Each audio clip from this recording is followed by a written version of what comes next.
Far from these rowing machines, at the Annapolis Athletic Club, Nini Champion, a sailboat rigging tech from Annapolis, and Lisa Rowland, a captain who lives her life at sea, hope to complete their goal, rowing 3,000 nautical miles on the ocean between Spain and Antigua. And we're hoping to row in 45 days.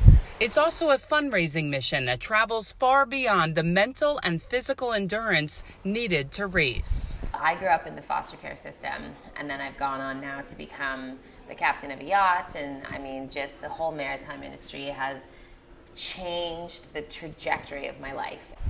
Lisa Rowland experienced the ups and downs of foster care, and now she and Nini Champion will take on the waves of the ocean, in part to raise money for maritime education grants for youth who were in foster care. There was a lot of really hard years. It was not the greatest way to grow up, and one of the most important things is that kids from the system, they don't have somebody who can tell them that their dream, that they can go accomplish whatever they want. But here she is. Their two-women team formed a few years ago after seeing the emotions from the Talisker Whiskey Atlantic Challenge from the finish line. The ocean rowing event happens every December. They're aiming for 2022, so they have another year to train and fundraise. Have you been rowing your entire lives? No, actually, Lisa and I, we're not rowers.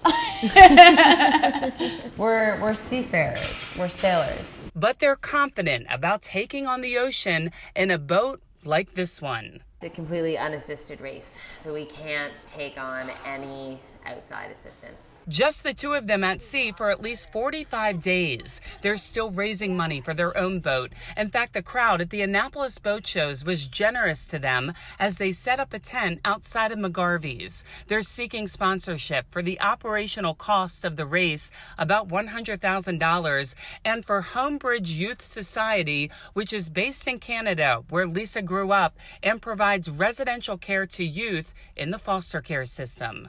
For those kids, I really want to be that person. That person uses the maritime industry to show what she can do.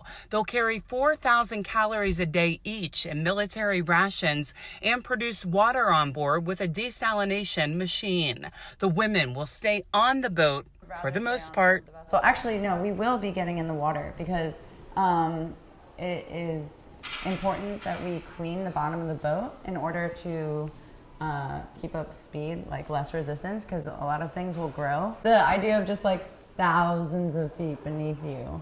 It is crazy. You don't want to drop anything. There is a cabin for getting out of the weather. They'll alternate 2 hours on and 2 hours off. And you just get to a point where you can just keep going and going. That's the goal. Kind of not thinking. Yeah.